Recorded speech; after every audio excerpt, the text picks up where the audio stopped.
আসসালামু আলাইকুম। জামাত শিবির এবং এনসিপির বিরুদ্ধে খুবই গুরুতর একটা অভিযোগ করেছেন বিএনপির ভারপ্রাপ্ত চেয়ারম্যান তারেক রহমান।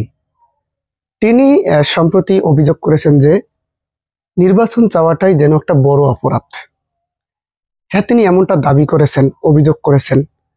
এটা আসলেই বড় একটা অপরাধ কিনা তা আপনাদের যে বক্তব্যগুলো আছে সেটা দেখলেই বোঝা যায়।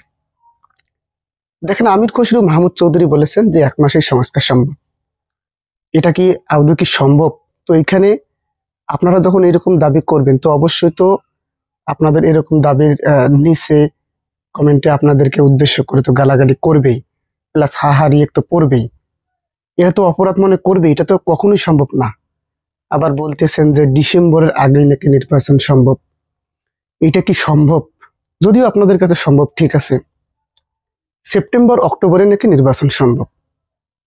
তো এই এই বক্তব্যগুলো যখন শুনবে ইসলামী ছাত্র শিবির বলেন, এনসিপির নেতারা বলেন, তারা তো আসলে অনেক শহীদের রক্তের বিনিময়ে দেশ স্বাধীন করেছে, তারা তো এরকম বক্তব্য তো আশা করে না নির্বাচন নিয়ে আপনাদের মুখ থেকে।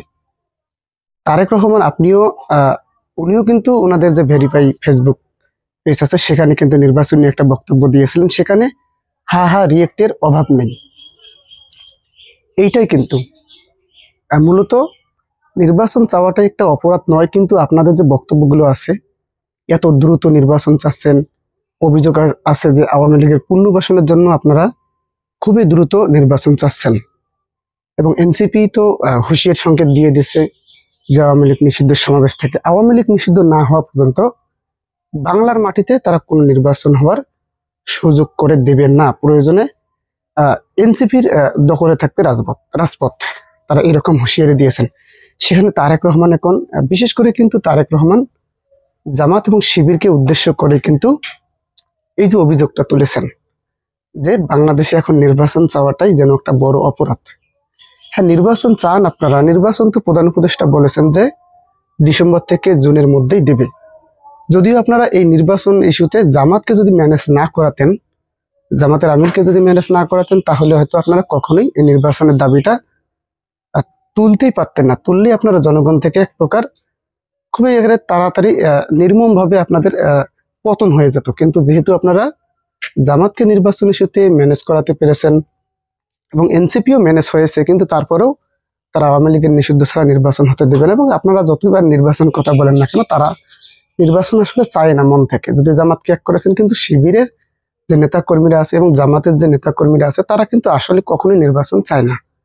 তো আপনার আসলে এরকম একটা অভিযোগ যে বাংলাদেশে নির্বাচন চাওয়াটাই যেন একটা অপরাধ, এটা কিন্তু এক প্রকার সত্যি। মানুষ তো চায় না যে নির্বাচন হোক, মানুষ চায় ডক্টর ইউনূস 5 বছর ক্ষমতায় থাকুক। আপনারা সেখানে নির্বাচন চাচ্ছেন, তো এটা একটা অপরাধ আপনি মনে করতে পারেন।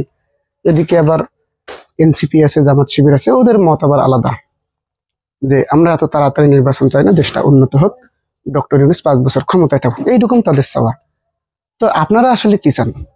তাড়াতাড়ি নির্বাচন চান, নাকি বিএনপির পক্ষে তাড়াতাড়ি নির্বাচন চান, নাকি ডক্টর ইউনূসকে 5 বছর ক্ষমতায় চান, অথবা স্বাভাবিকভাবে যেটা পরিস্থিতি সেইভাবে নির্বাচন চান? অবশ্যই কমেন্ট করে জানাবেন। ধন্যবাদ। আসসালামু আলাইকুম।